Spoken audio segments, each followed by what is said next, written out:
Happy Monday to you, everyone. I hope you're starting your week off on the right foot here or on the right paw. Hey, yesterday we talked a little bit about calming signals. Are dogs able to transmit calming signals? Can they actually influence our emotional state of mind? Can they do that? Well, according to an author, Tuareg Rugas, she wrote a book back in 1996. It's called On Talking Terms with Dogs, Calming Signals. And she alluded to the concept that animals were able to take situations that they thought might be possibly hostile, might be overly stressful, and they could interpret that maybe we were in an angry mood, that we were just had other stuff on our minds, and we really weren't into the training at that moment. And they would give us signals to help calm the overall situation, to calm it down. So that being said, there's been a lot of controversy about that ever since then, and it kind of died out in the early days. But now that the book's been republished, it's now coming back. And a lot of people are referring to calming signals in dogs that are actually termed as, from a scientific standpoint, as either appeasement behaviors, displacement behaviors, in other words, active submissive behaviors.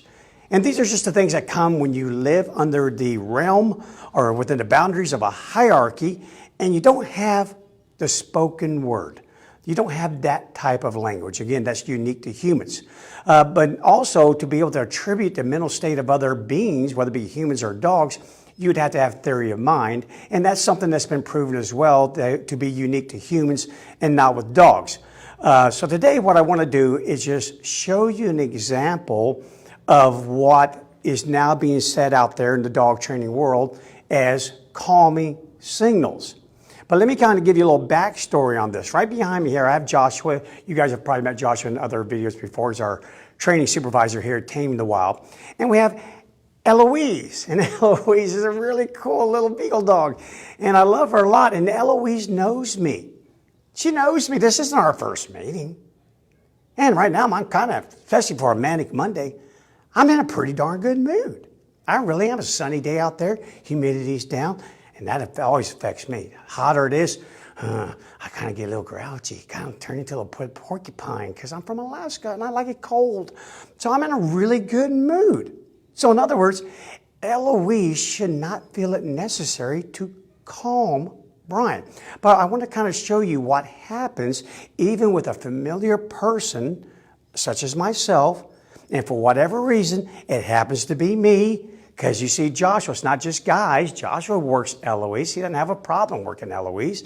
Jake works Eloise. Cooper works Eloise. Everyone around here works Eloise. But when Bryan walks in the room, for whatever reason, oh no, there's something going on here between the two of us. So again, hey, no big deal. If you're that stressed, then I'll just pass you off to somebody else and they can work you. And it happens to everyone, by the way. Your dog will meet people who are perfectly nice people in a perfectly great mood, and your dog will show these supposed calming signals during that situation. I'll kind of explain why here in a second. It just happens. Okay, so now here's what we're going to do. I'm going to have Joshua put Eloise on a place, Scott. So tell her the place. All right, and Eloise, by the way, is here for training in one of our board and train programs. And now I'm going to ask Joshua to walk away from her. And I'm going to approach her, and if you will, focus on what she does. Okay, so you guys can't see me, but hopefully you can hear me. I'm going to back away just a little bit here. And here I come.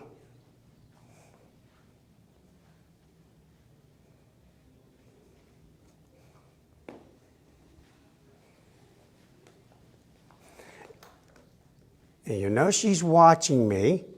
There goes a couple of tongue flicks, eyes averted, looking away, kind of little hesitant. Now you'll notice the wagging tail, biological reflex. In other words, it is connected directly to animals that are conflicted. So if you're conflicted in that moment, the tail will start to wag because there's basically two impulses coming on at the same time. One is saying, oh geez, it's Bryan. I need to get the heck out of here. I need to take that dove strategy and flee. But there's another dude over there by the name of Joshua. And he's sending signals to me that says, you need to remain on your place, Scott, even though Bryan is walking by you. But if you would, there were several things that she was doing a minute ago. Staring directly at me, if you can hear now, trying to get my microphone a little bit closer, she's starting to whine. And then there's a lot of what's called tongue flicking. Tongue flicking is an active passive signal. So what's really happening here is that she's emitting appeasement signals more than anything else. Aggression deference. She feels, for whatever reason in her head, that I am a bit of a threat to her. Hey, it happens. Hey, I like to think I was popular with everyone, but I'm not. So that being said, she's now sending these signals to me, trying to make sure that I'm not going to do anything more than what I'm already doing, which is just kind of walking around her. So let's just do it again one more time. So I'm going to back out of the picture here. And as you can tell, she's staring at me. So when you see where she's looking right now, she's looking directly at me. Now she looked away.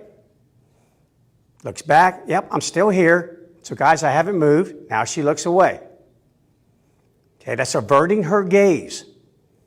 Again, it might be one thing if I were angry, but I'm not. Like I said, I'm actually in a really good mood. Okay, so let's do it again. She's staring at me. I'm just going to look back. What a beautiful dog. Got a little head cocked there, so that struck a little note, but now I'm going to look away. And now I'm going to approach. Oh, now we have a problem. So right then, as soon as I approach, notice the ears go back. Oh, Joshua, what is that I'm hearing? That's a growl. It's a growl. And I haven't moved any closer at all. Not one bit. I'm still over here. Okay? So again, I back away. I'm getting a growl. So now I'm going to move in the direction. More growl, more looking away, more eyes averted. I'm just going to walk on by, head on over here, checking me out, looking back, looking away, looking away. Now I'm going to walk over here. Okay, so now let's do one last thing if we may. If you guys have time, we'll do it real quick. Josh, let's go ahead and get her off the cot. Okay. Oh, can you back up Joshua real quick? Tell her stay and walk away again. Stay. Okay, guys, so I just want to make sure I'm not blocking this. As you saw as Joshua started to return, there was a little tongue flick there. Let's do it again. And of course, I didn't get it that time, but it hit the replay button. You guys should be able to see it. Free. And no problem. All right, I'm going to do you a favor, move this cot. Can you just move around the room with her? Stay real close to here, and I'm just going to kind of walk around while you're moving around. Okay, just move around. Now she's looking at me, looking away. Looking at me, looking away. All right, Joshua, now if you'll stop and make her lie down and bring her right up here where we can see. Come on up a little bit more. Down. Okay, tell her stay and walk away a little bit. Stay. Very good. All right, guys, so now I'm back in the picture real quick here. I'm going to do the same thing. I'm going to stand over here where I was a minute ago while we were doing place, the behavior where she's taught to trained to stay on a cot. But now she's in the down stay right behind me. Let's see what we get. All right, I'm standing here, looks away. I start to move in her direction. Again, I don't want to block the camera. Look away, averted, little bit of a growl, and now I move away again. Okay, so what does all of this mean? At the end of the day, it means this. Training can be stressful. Post-training conditions can also be stressful. Yeah, when you take your dog for a walk, you go to a cafe, you go to a park, you have company over at your house. It doesn't mean that every single encounter, your dog's going to be perfectly fine with that encounter. It doesn't. It doesn't mean that we now avoid the training, we avoid the provocative event or the provocative stimulus, which is me at this moment. No, we work our way through it. We work over it. We just kind of get pushed right past that. Again, I've told you we were all given the biology to overcome mild to moderate transient stress. Yes, would you want every training situation involving Bryan being exposed to LOEs? No, of course not. But what's being put out there right now is that if your dog is doing these behaviors that Eloise has been doing, the growling, the tongue flicking, looking away, the averted gaze, body starting to tremble a little bit, tail wagging at that moment, they're saying that they're trying to calm me down or calm the whole situation down. Well, good luck trying to do that, because people are going to walk by you regardless of whether your dog's giving those signals or not. They don't care about you and your dog at that moment many times. So again, these aren't calming signals. And my biggest problem with that is that when we think of calming, we start thinking of, calm down, Bryan. You need to calm down, buddy. You're getting a little heated there underneath the collar. Yeah, again, anthropomorphism. When we train our dogs, we need to approach it from an anthropo-denial approach. They're animals. And part of training is you will incur stress during that training. As long as we keep it at the healthy stress, that stress that you were given the biology to overcome, then there's a great chance that you'll get used to it. You'll habituate to it over time. You will overcome this trial, and you will categorize or catalog that memory in your brain. Hey, I've encountered this situation and the outcome was this. Yeah, we placed the dog in a position to learn through its own self-discovery. Its own self-discovery. So yeah, so again, don't be sitting there thinking, okay, this animal's sending calming signals. Something's really wrong here. There's a lot of hostility. There's some angry people here, and it just needs to calm everyone down. No, it doesn't. During this moment, this animal perceives me obviously as some sort of a threat, even though she knows me. It could be the fact that I'm tall, could be the fact that I have a deep voice, could be that I'm wearing black, it could be anything today. I don't know what it is for sure, because it's not consistent. There's moments I can walk right up to her and she'd jump up in my arms, I let her. But you got to take everything within a context. And we're just going to keep proceeding on with that training, because she's not trying to calm anything. She's simply trying to send me signals. Remember, communication in the wild is asymmetrical. Dog A sends a signal to dog B or human B. Not knowing the state of mind, because I don't have theory of mind, I send the signal anyway because of your actions, what you're doing right now.